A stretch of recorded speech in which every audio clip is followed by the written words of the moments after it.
மாண்புமிகு மக்களே வணக்கம். இன்றைக்கி நம்ம பார்க்க போகிற டாபிக் வந்து ரொம்ப இம்பார்ட்டண்ட்டான டாப்பிக்குங்க. இது வந்துட்டு நிறைய கிளைண்ட்ஸ் என்கிட்ட கேட்டிருக்காங்க. இம்பார்ட்டண்ட்டாக முக்கியமாக இன்றைக்கி வந்து ஒரு கிளைண்ட் இதை வந்து வீடியோவே போடுங்க அப்படின்னு சொல்லியிருக்காரு. டாபிக் என்ன அப்படின்னு சொல்லிட்டு சொன்னான்னா, கள்ளக்காதல் குற்றம் கிடையாதுன்னு சொல்கிறீங்க. பட் ஏன் வந்து டிவோர்ஸ் சீக்கிரமாக கிடைக்கிறதில்ல, விவாகரத்தை வந்துட்டு ஏன் சீக்கிரமாக கிடைக்கிறதில்ல? கள்ளக்காதல் குற்றம் இல்லைன்னு சொல்கிறீங்க, விவாகரத்தை சீக்கிரமாகவும் வந்துட்டு கொடுக்க மாட்டேங்கிறீங்க. அது என்ன காரணம் அப்படின்னு சொல்லிட்டு கேட்டிருக்காரு. அதுக்கான முழு காரணத்தை வந்து இந்த வீடியோவில் வந்து நம்ம பார்க்க போகிறோம். வாங்க வீடியோக்குள்ள போகலாம். சட்டத்தை முழுசா நம்புறேன், சட்டப்படி தான் நடப்பேன். நீ சொல்ற சட்டம் சிஸ்டத்தை காப்பாத்துமே தவிர நியாயத்தை சட்டமா எங்க இருக்கு? அதுக்கு இந்த நாட்டுல மரியாதை இருக்குங்களா என்ன? சட்டம் தன் கடமையை செய்யும். வீடியோக்குள்ளே போகிறதுக்கு முன்னாடி எல்லாருமே மன்னிச்சுக்கணும். கிட்டத்தட்ட ஒரு 6 மாதம் வந்து கேப் விழுந்துருச்சு நான் வந்து வீடியோ போடுறதுக்கு. எனக்கு வீடியோ போடணும் அப்படின்றதுக்கு அந்த டைம் வந்து கிடைக்கல. சில ட்ராவல்ஸ் இருந்துச்சு, அதுக்கப்புறம் வந்துட்டு உடல்நல குறைபாடுகள் இருந்த ஒரு காரணத்தினால என்னால் கண்டினியூஸாக வந்துட்டு வீடியோ போட முடியல. இப்போவும் கூட இந்த வீடியோ வந்து பார்த்திங்கன்னா நான் மிட் நைட்டில் உட்காந்து தான் எடுத்துகிட்ருக்கேன். ஸோ 11:30 மணி வரைக்கும் வந்துட்டு எனக்கு நைட் ஃபுல்லாகவே வந்துட்டு ஒர்க் இருந்துச்சு. ஸோ அதனால் வந்துட்டு என்னால் வீடியோ போட முடியல. சரி, எனிஹவ் இன்றைக்கி என் கிளைண்ட் வந்து எப்படியாச்சும் நீங்கள் போட்டுருங்க அப்படின்னு சொல்லிட்டு சொன்னதுனால, ஒரு நல்ல மரியாதைக்குரிய கிளைண்ட் அப்படின்ற ஒரு ரீசன்னால் அவர் கேட்டுக்கிட்ட விருப்பத்துக்காக வந்துட்டு இந்த வீடியோவை வந்துட்டு நான் போடுறேன். ஸோ எல்லாருமே வந்து ரொம்ப கிளியராக தெரிஞ்சுக்கோங்க. டாபிக் இது தாங்க. கள்ளக்காதல் குற்றம் கிடையாது, ஆனால் விவாகரத்து ஏன் உடனடியாக கொடுக்க மாட்டேங்கிறீர்கள் அப்படின்றது தான் அவருடைய கேள்வி. அதுக்கான ஆன்சர், கள்ளக்காதல் குற்றம் கிடையாதுங்க, ஓகேவா? பட் அந்த கள்ளக்காதல் இருந்துச்சு அப்படின்னா அந்த கள்ளக்காதலை காரணம் காட்டி, அடல்ட்ரியை வந்து காரணம் காட்டி விவாகரத்து நம்ம கேட்கலாம். எனக்கு டைவர்ஸ் வேணும் அப்படின்னு சொல்லிட்டு கணவன் மனைவி கிட்டேயோ இல்லை மனைவி கணவன் கிட்டேயோ கள்ளக்காதலை வந்துட்டு காரணம் காட்டி அவங்க வந்து விவாகரத்து கேட்க முடியும். அதே சமயம் இந்த 2 பேருமே சேர்ந்து வாழ விரும்பலை அப்படின்னு சொல்லிட்டு வருதுன்னு வச்சுக்கோங்க. அப்படி இருக்கும்போது உடனடியாக வந்துட்டு ஏன் டைவர்ஸ் கிடைக்க மாட்டேங்குது அப்படின்னு சொல்லிட்டு கேட்குற கொஸ்டின். இதுதான் நம்ம சட்டத்துக்குள்ளே இருக்கக்கூடிய ஒரு முரண்பாடு. அந்த முரண்பாட்டை பற்றி தான் வந்துட்டு நம்ம இப்போ முழுசாக வந்து பார்க்க போகிறோம். இன்னும் உங்களுக்கு புரிகிற மாதிரி தெளிவாக சொல்லணும் அப்படின்னு சொல்லிட்டு பார்த்தோம்னா, ஒருத்தருடைய விருப்பத்துக்கு மாறாக அவங்கள வந்துட்டு இந்த இல்வாழ்க்கையை வாழுங்க அப்படின்னு சொல்லிட்டு சொல்கிறது தவறு அப்படின்ற ஒரு யதார்த்தத்தை வந்து நம்மளுடைய சட்டத்தில் வந்துட்டு இருக்குது. அந்த யதார்த்தத்தை வைத்து தான் நம்மளுடைய சட்டத்தில் வந்துட்டு இந்த முரண்பாடுகள்லாம் உள்ளன அப்படின்னு சொல்லிட்டு பார்த்தோம்னா அது உண்மை தான். இன்றைக்கி திருமணத்தை மீறின உறவு அப்படின்றது கணவன் மனைவிக்கு தெரியாமல் வேறு ஒருத்தர் கூடயோ இல்லை மனைவி கணவனுக்கு தெரியாமல் வேறு ஒருத்தர் கூடயோ கள்ளக்காதலில் இருக்காங்க அப்படின்னு சொல்லிட்டு வச்சுக்கோங்க, ஓகேங்களா? திருமணத்தை மீறிய உறவு அப்படின்னு சொல்லிட்டு சொல்லுவாங்க. அந்த திருமணத்தை மீறிய உறவில் இருக்கும்போது அதை வச்சு நம்ம வந்து கேஸ் போட்டு எனக்கு வந்து விவாகரத்து வேணும் அப்படின்னு சொல்லிட்டு கேட்கலாம். அது வந்து ஜெயிலுக்கு போகிற அளவுக்கு தண்டனைக்குரிய குற்றம் அப்படின்னு சொல்லிட்டு நீதிமன்றம் சொல்லலைங்க. நீதிமன்றம் வந்து ஜெயிலுக்கு போகிற அளவுக்கு வந்து குற்றம் அப்படின்னு சொல்லிட்டு சொல்லலை. அதே சமயம் 2 பேருமே விருப்பப்பட்டு நாங்கள் வாழலை அப்படின்னு சொல்லிட்டு சொல்லும்போது நீதிமன்றம் அவ்வளோ சீக்கிரமாக வந்துட்டு டைவர்ஸ் கொடுக்கறதில்ல அப்படின்றது ஒரு யதார்த்தமான உண்மைங்க. 2018ஆம் ஆண்டு உச்சநீதிமன்றம் வந்து ஒரு முக்கியமான தீர்ப்பு ஒன்று கொடுத்துச்சு.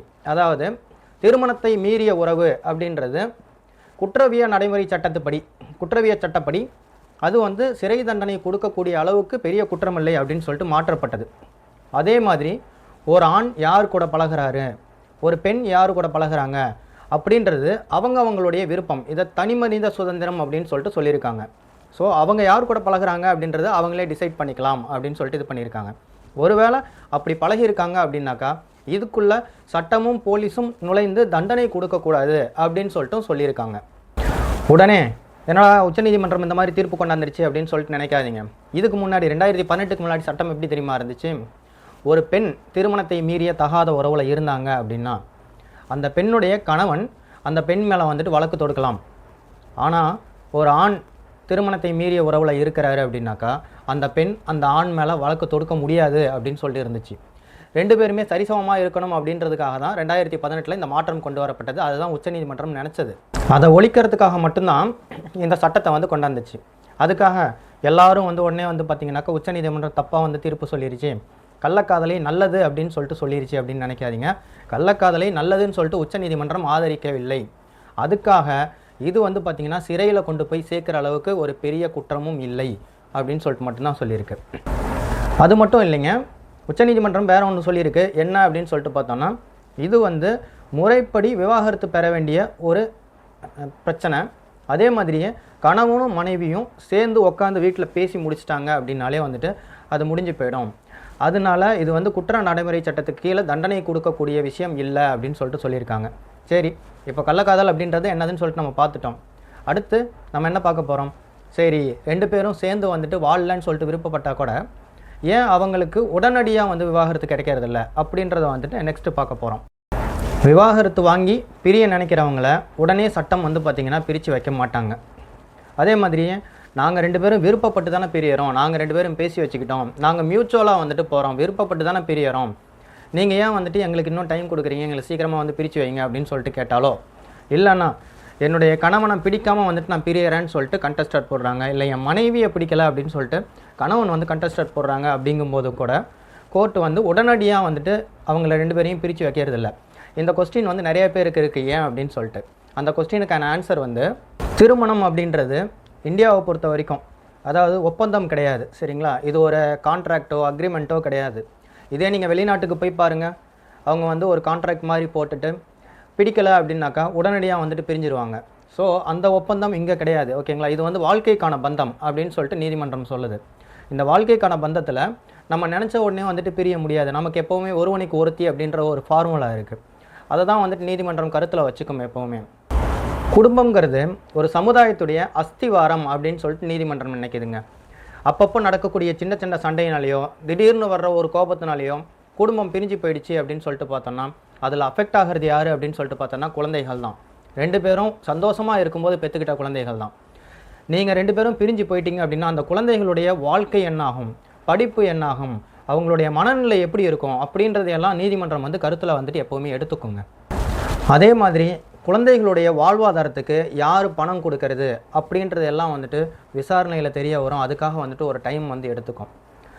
அது மட்டும் இல்லாமல் நீங்கள் ரொம்ப கிளியராக வந்துட்டு சொல்ல போனோம் அப்படின்னாக்கா கோர்ட்டுடைய மைண்ட் செட் எப்படி இருக்கும் தெரியுங்களா?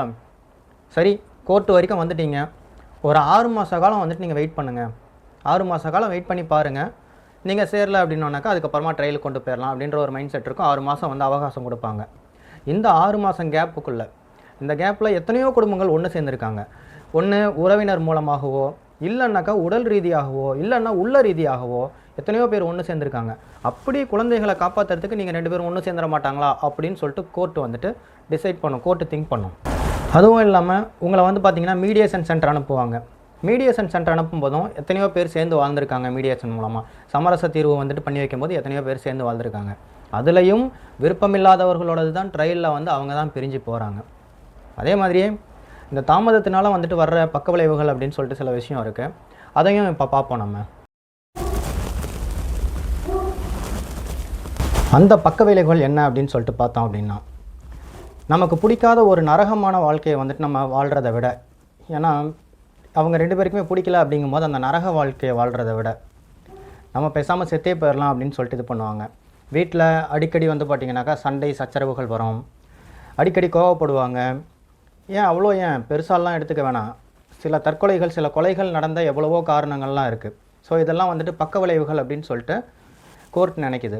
அதே சமயம் இந்த யதார்த்தமான உண்மையை புரிஞ்சுக்கிட்ட உச்சநீதிமன்றம் என்ன பண்ணுச்சு அப்படின்னு சொல்லிட்டு பார்த்தோன்னா, அதுக்கப்புறமா ஒருவேளை இந்த கணவனும் மனைவியும் கடைசி வரைக்கும் சேர்ந்தே வாழ மாட்டாங்க அப்படின்றது கோர்ட்டுக்கு கன்ஃபார்மாக தெரிஞ்சிருச்சு, சேர்றதுக்கு வாய்ப்பே இல்லை அப்படின்னு சொல்லிட்டு தெரிஞ்சிருச்சு அப்படின்னா இந்த 6 மாத கால அவகாசம் தேவையில்லை, உடனடியாக வந்துட்டு விவாகரத்து கொடுக்கலாம் அப்படின்னு சொல்லிட்டு உச்சநீதிமன்றம் வந்து மாற்றி அமைச்சது அதை. ஸோ இது வந்து மேக்ஸிமம் யாரெல்லாம் டைவர்ஸ் அப்ளை பண்ணியிருக்கீங்களோ அவங்களுக்கு கொஞ்சம் யூஸ்ஃபுல்லாக இருக்கும். உச்சநீதிமன்றம் கொடுத்துருக்கக்கூடிய இந்த 6 மாத அவகாசம் தேவையில்லை அப்படின்னு சொல்லிட்டு மேக்ஸிமம் இந்த மியூச்சுவலுக்காக அப்ளை பண்ணுறவங்களுக்கு இது வந்து யூஸ்ஃபுல்லாக இருக்கும். இந்த சைட்டேஷன்ஸ் வந்து எடுத்து இதை முன்னிலைப்படுத்தி வந்து பார்த்திங்கனாக்கா நம்ம என்ன வேணாலும் ப்ரே பண்ணலாம், ஒன்றும் ப்ராப்ளம் இல்லை. இன் பிஃபோர் தி ஆனரபிள் கோர்ட் அதை வந்து ப்ரே பண்ணலாம், எந்த ஒரு ப்ராப்ளமும் கிடையாது. இப்போது இந்த உச்சநீதிமன்றம் அளித்த இந்த தீர்ப்பு 2018 கொண்டாந்த அதுவும் சரி, அதுக்கப்புறமா இப்போ வந்துட்டு இந்த 6 மாத காலம் அவகாசம் தேவையில்லை அப்படின்றத பற்றியும் சரி, நீங்கள் என்ன நினைக்கிறீங்க அப்படின்றதும், அதுக்கப்புறம் இந்த கள்ளக்காதல் பற்றியும் விவாகரத்து பற்றியும் உச்சநீதிமன்றம் எப்படி பிரித்து பார்த்துருக்கு அப்படின்ற ஒரு யதார்த்தமான உண்மையை வந்துட்டு சொல்லியிருக்கேன். அதை பற்றி நீங்கள் என்ன நினைக்கிறீங்க அப்படின்றதையும் வந்துட்டு கமெண்ட்டில் போடுங்க. இந்த தகவல் உங்களுக்கு யூஸ்ஃபுல்லாக இருக்கும்னு நினைக்கிறேன். சட்டம் அனைவருக்கும் சமம். நன்றி, வணக்கம். Law is a very powerful weapon. யாரை காப்பாத்துறதுக்காக நாம் அதை பயன்படுத்துறோங்கிறது ரொம்ப முக்கியம். யாரா இருந்தாலும் எத்தனை பேர் இருந்தாலும் அவங்களுக்கு நீதி கிடைக்கணும். அதை உறுதி செய்யறது இந்த நீதிமன்றத்தோட தார்மீக கடமை.